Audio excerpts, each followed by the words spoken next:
My name is Paul Temple, and I'm with the Diamond Light Network. And I've got a couple of helpers here getting me set up on Zoom. Brielle is managing the back end, and Carrie's here trying to get me my screen view set up. And there we go. We've got a great group tonight, Paul. I saw 60 people for tonight. Wow, great. So. And there's Elaine. I saw Elaine go by. Hello, Elaine. Greetings, greetings. Yeah, some familiar faces and some new ones. So, yeah. So, we're gathering in this time of the new moon. The new moon is interesting because it's actually, it's sort of a dark time and an inner reflection time, but it's also the time when the earth and the moon and the sun are in alignment. Because at the full moon, the earth and the moon and the sun are in opposition. That's why the light of the sun is shining on the moon and the full moon, because they're in opposition to the earth. Whereas at the new moon, they're actually in alignment. So it's a time for that inner reflective alignment. And if any of you are familiar with the Double Rainbow Ranch here, where we are in Boulder, we've been doing full moon events for ages and ages. We have drum circles and dance parties, and we used to, yes. We hope we will start them again soon. But we're, this cycle of the new moon works more with these meditation practices. And so we're going to tune in to our subtle heart energies, tune in to remember how sensitive we are, how sensitive human beings can be, and that these abilities, things like intuition and empathy, are really, in the Vedas, they're called siddhis, which are attainments. And so it's possible, probable, given the unknown constructs of our reality, but within the Tibetan structure, to have it, if you have these attainments, it's likely that in a past life, in a prior incarnation, that you did work to develop these. And there are a lot of us now who have incarnated on the earth in this time of transition to remind humanity of these sensitivities, and that we can really evolve as a species to be more sensitive, to be more aware, to understand the subtleties of the energetic relationship we have with all being and all beings. And, it's hard to remember this within the density of the constructs of our current collective consciousness. We're still very much, hopefully in the tail of the old paradigm of the dark age, as I call it. But it's centuries and centuries. These aren't things that change in a week or a day or even a year. It's going to be decades as this transition is made. And we who are the sensitives need to do this work to help remind humanity of these abilities and to make these gifts normal and to make them real. Because what I call the culture of disbelief really negates them. And, there is probably a predominant faction of our culture, particularly Western culture, that not only doesn't believe them, but disses them and shames them and just really ridicules them. So our purpose of our circle here is really just to support each other in remembering deep in our hearts who we are as beings of light, who we are as souls on earth, trying to remember our soul purpose. And the work I do with the bowls, the sound meditations, as well as the heart circuit practice are really very powerful ways to help us in that remembrance, They take us back into the heart space to help us connect into the heart, remember our hearts, remember our connection through the luminous grid, and in there begin to connect with our heart and soul memory, with our Akashic memory. And that Akashic memory includes who we are becoming, what our purpose is in the evolution of this particular lifetime. So that's a quick kind of overview of our purpose and intention tonight. And looks like we've got a lot of people coming in here, and that's great. So the structure for the evening is after I finish kind of doing an introduction and vamping while people come on board here.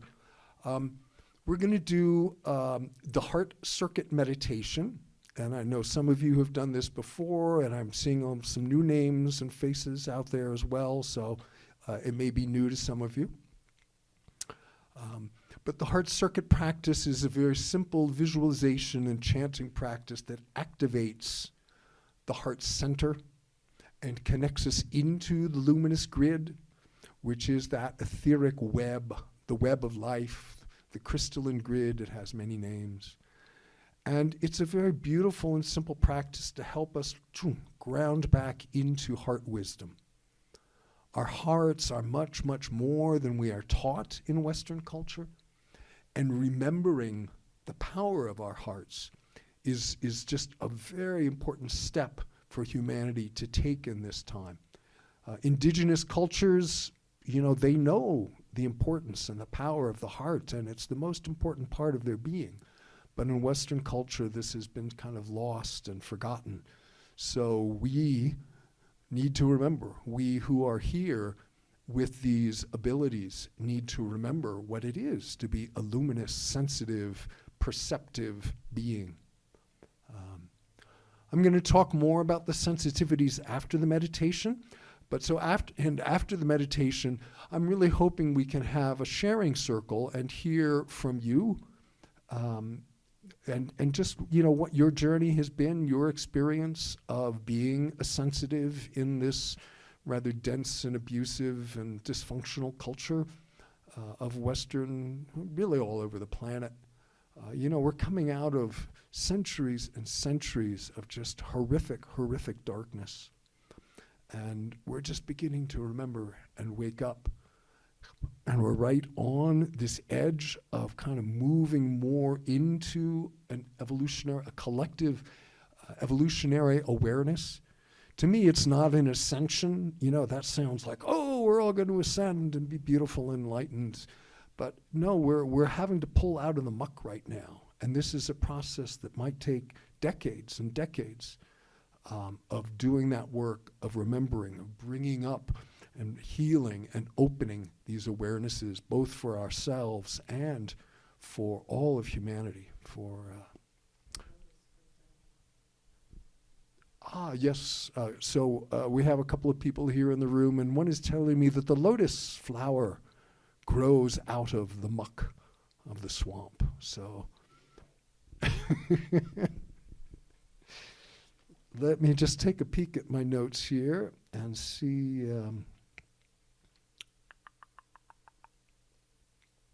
So I think I'm going to jump up to the bowls now. I will come back down here when we talk again, but welcome all. Thank you for coming. And actually, before I go up to the bowls, let's just take a moment to connect in etherically.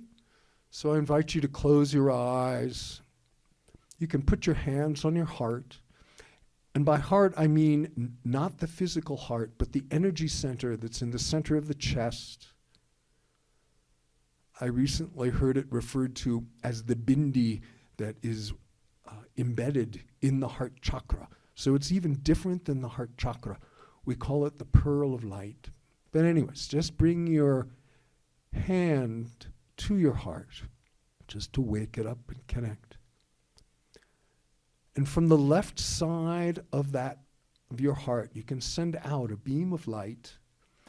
And just visioning that all of us here, there might be even 40, 50 of us connecting all over the country, all over North America and South America.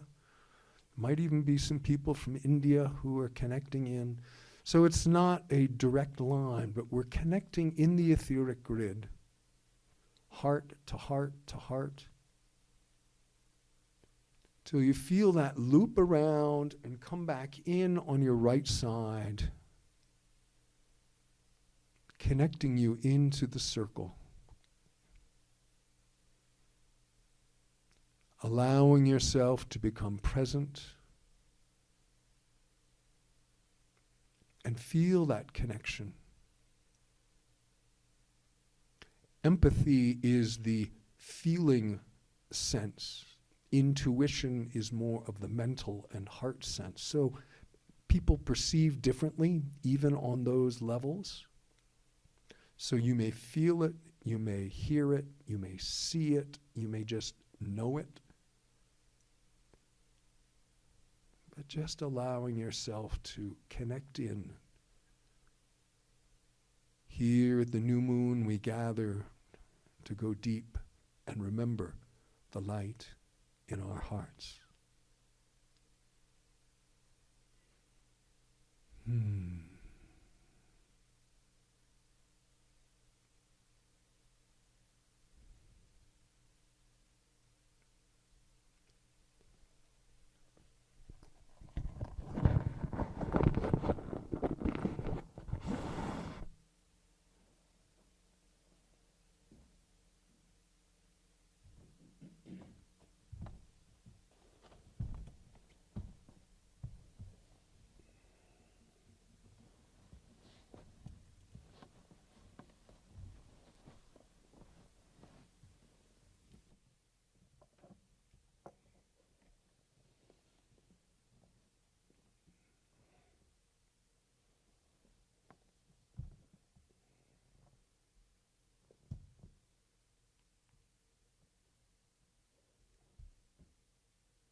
All right, I am back up here now.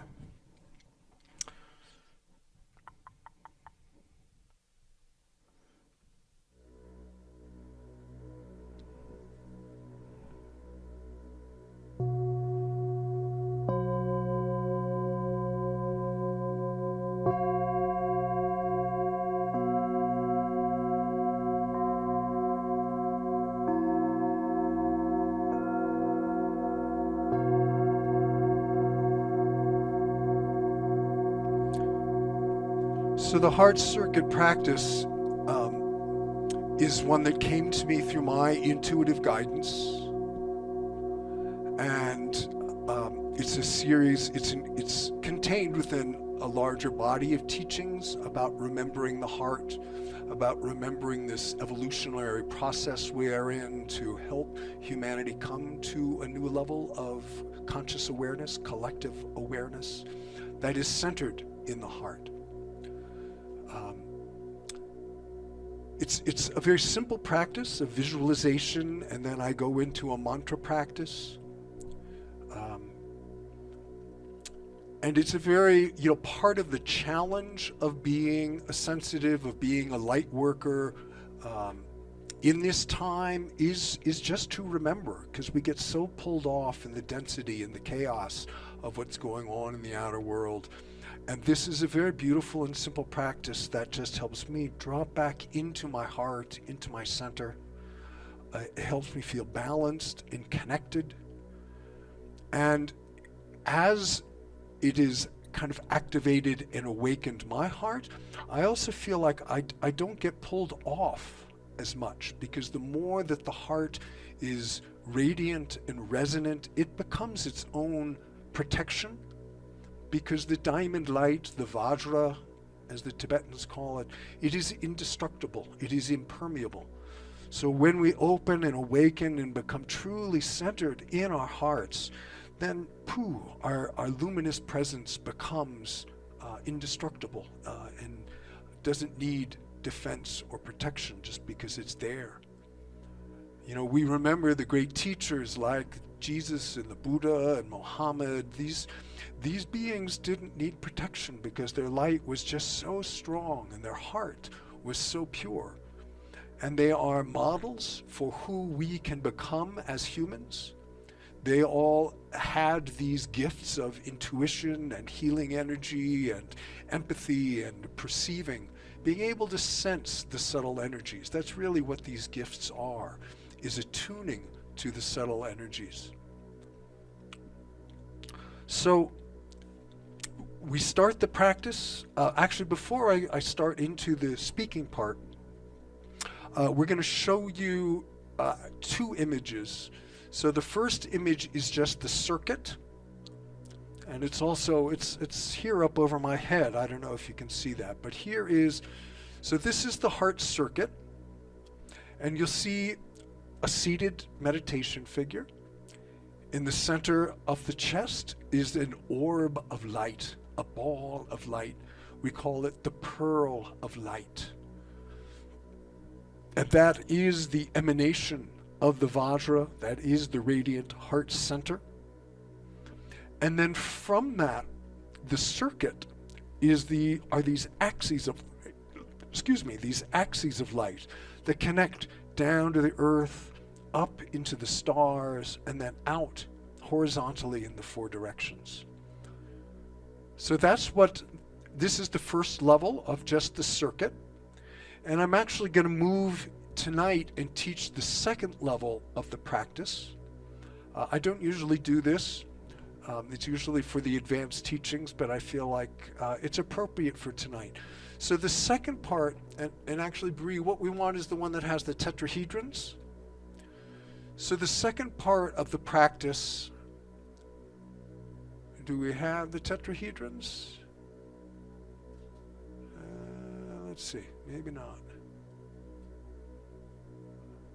Okay, well, maybe we're working remotely here. We might not have that. So the second part of the practice, and I'm offering it tonight because it is a mode of protection, of energetic protection. I know a lot of people that are empaths and intuitives get overwhelmed a lot and feel like they don't know how to shut off their ability to perceive. And this, the tetrahedron aspect of the practice sets up a protective shield. In some of the Tibetan practices, it's called the Vajra armor or Vajra Shield.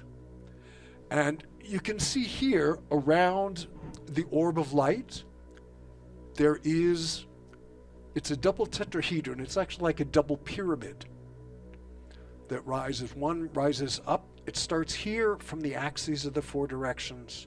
One comes up and peaks over the head, and then the descending one comes down and meets below the root chakra. I don't know if you can see this, but there is an image there of the double tetrahedrons with the orb of light in the middle. It sounds like we couldn't get that particular graphic up, so I apologize about that, but I'll talk through it again when we get into that part. All right, so we start again by bringing our hands to our heart.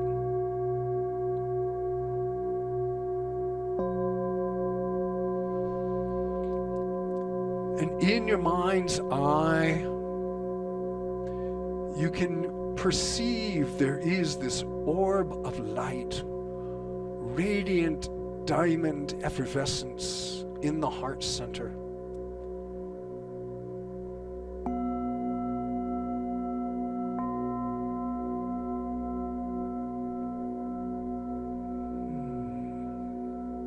And as you give it attention, as you begin to realize it through this visualization process, you may begin to feel warmth and love and just a remembrance of your own profound immensity.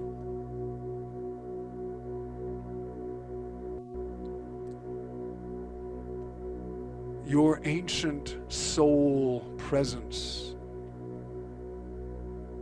that is encoded in the heart.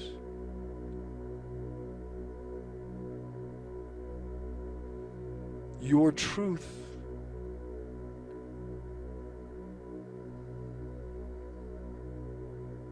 This is a beautiful, simple practice from the heart math people of just placing the hands on the heart center and generating what they call heart resonance.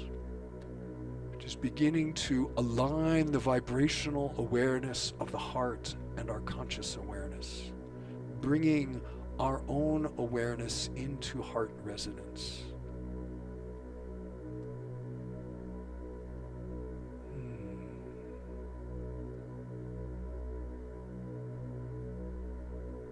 And you can also be aware of your heart here, almost like a star or a planet that is in alignment with this new moon time, when the earth and the sun and the moon are in alignment. The full alignment happens about 3:00 a.m. in this coming morning, but we are moving into the night of the new moon. And in that is this beautiful alignment, but reflection in the darkness. So our hearts are aligning with the earth and the sun and the moon in inner reflection.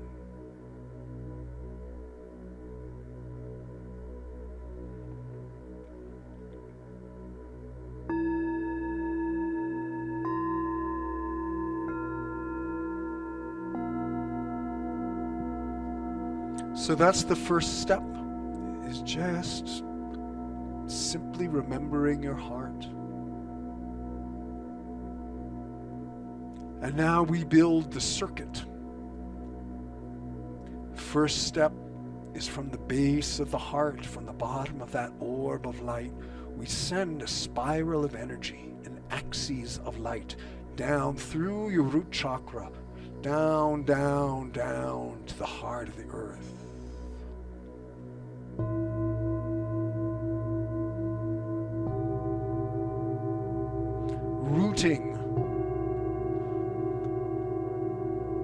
Rooting deep into the ancient wisdom of Mother Earth. You might perceive a deep remembrance and power as the earth welcomes this connection to remember you as a child of the earth, as a star being that walks on the earth. And then we inhale back up from the heart of the earth, back into our own hearts. And we too now remember and feel this ancient memory as children of the earth.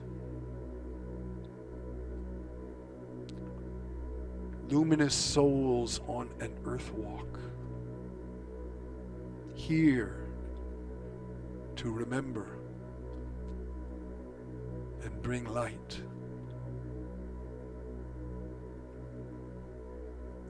And now on the next exhale, we send another axis of light from the orb in the heart up through the crown chakra, up into the stars, connecting with your star family, your star guides, and then up into the heart of the galaxy, and then up to the heart of creation, the heart of the universe, the luminous source of all being.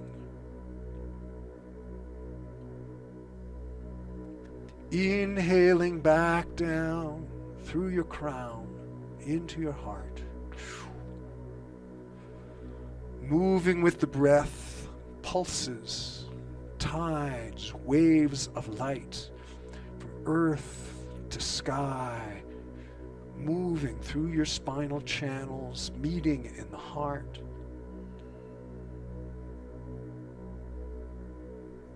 Your direct source, your direct connection with source, with quantum consciousness, open.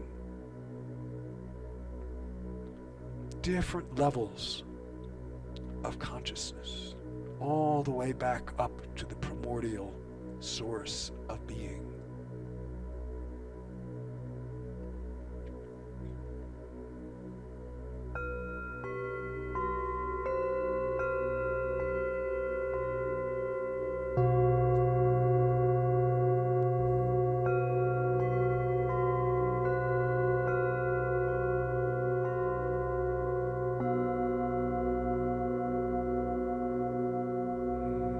And now we move to the horizontal plane. I find it's helpful to hold the arms out for this, to build the architecture.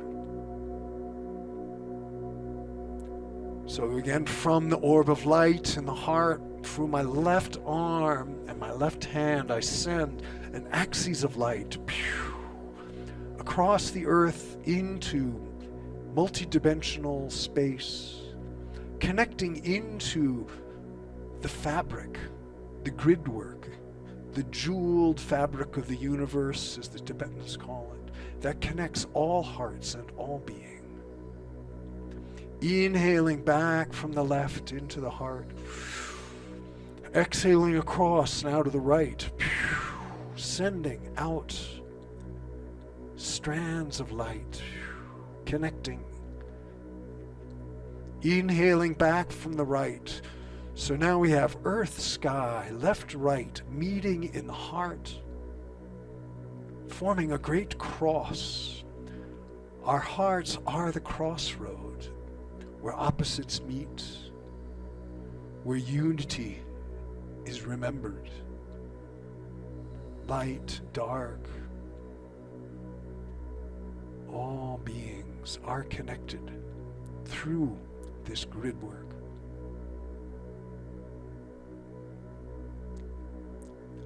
And then the final step, moving into 3 dimensions, is front and back. So from my heart, I send forward into space, across the earth, reaching out into the grid, the luminous matrix that combines, that connects all things. Inhaling back from the front, sending it back into the space behind, into the shadow, into the west.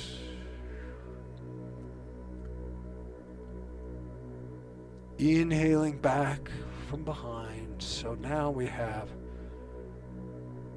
earth, sky, right, left, front, back, meeting in your heart, connecting you. This is your luminous circuit, your body electric, plugging into the luminous grid,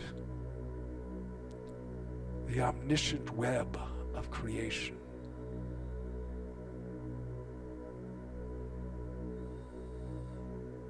It's taking a moment to feel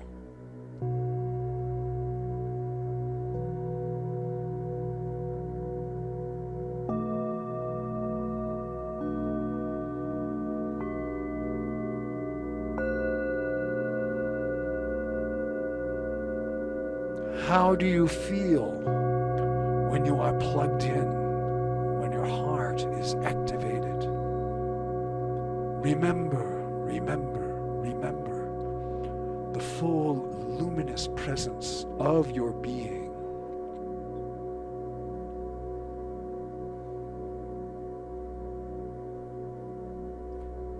So the next step of the practice is to build these outer tetrahedrons, or the outer tetrahedron. There are two tetrahedrons. There's an outer one around the outer body, and then there's an inner one. I always build the outer one first. So like this pyramid here,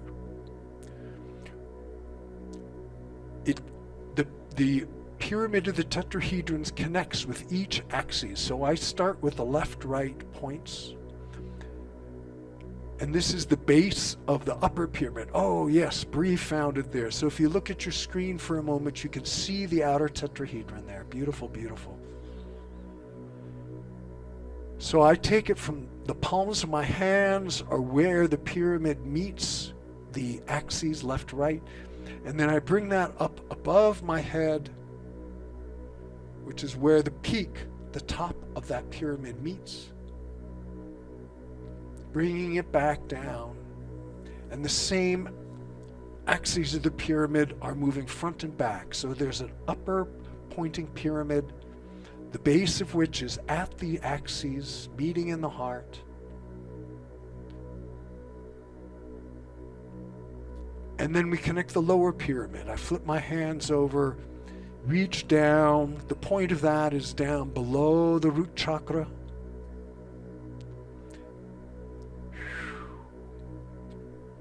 From each axis, a line of energy descends down and meets at that lower point. So we are sitting within this double tetrahedron, a double pyramid, base to base, one rising, one descending. And this double tetrahedron serves two primary purposes. It is an amplifier of our heart radiance, and it is a protector. And many people have told me that they have found this image of the outer tetrahedron to be helpful in filtering when they are getting overloaded by subtle energies, when their empathetic barometer is overloading. You build the tetrahedron. If there's an energy you don't want in, you can just put that up and boom, it will deflect the energies we do not want in our heart field.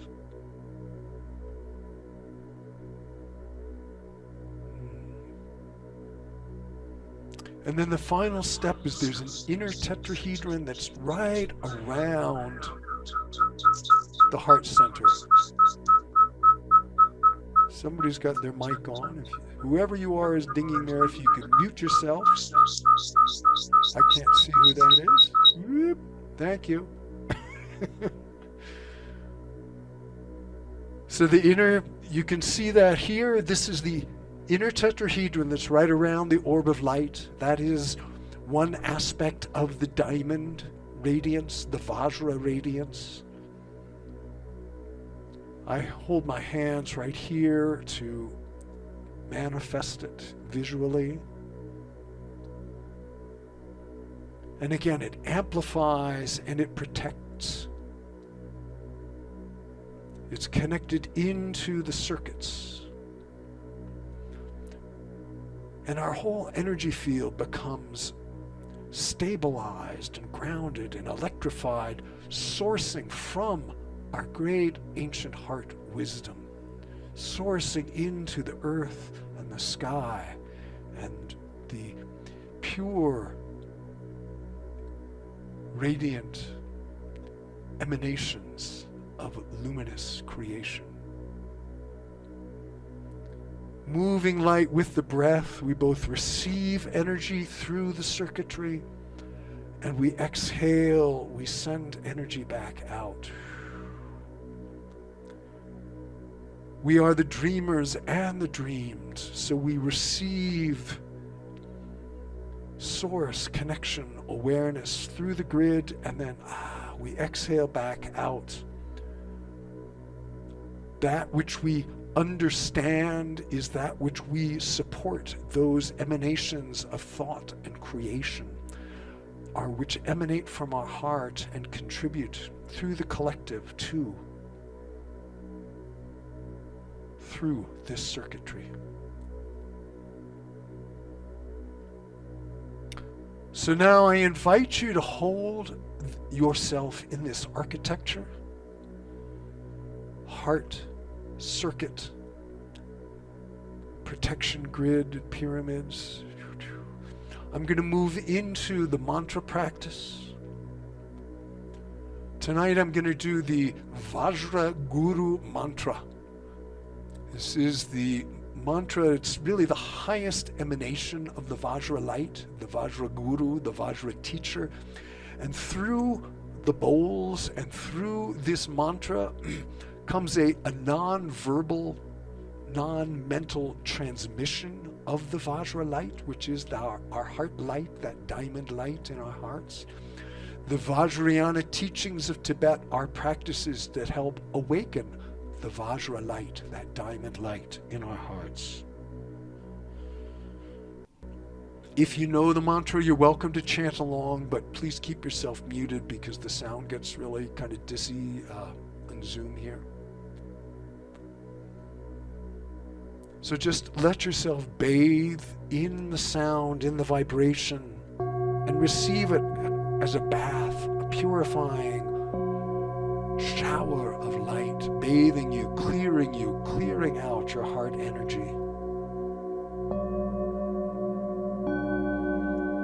In fact, let's do one more visualization in this practice, which is allow your heart light, your orb of light to grow and grow until it encompasses your whole physical being.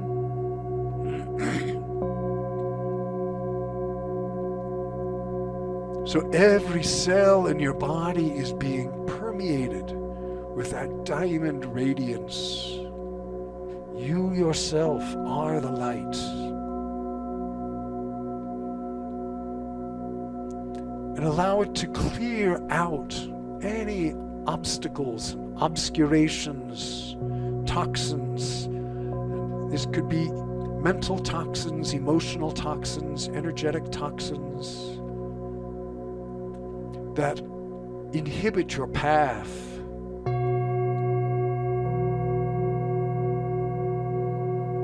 Breathing in light, exhaling it out into that orb of light,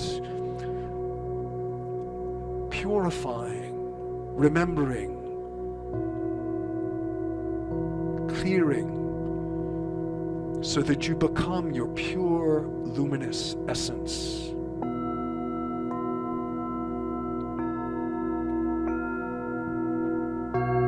Remembering, remembering, remembering.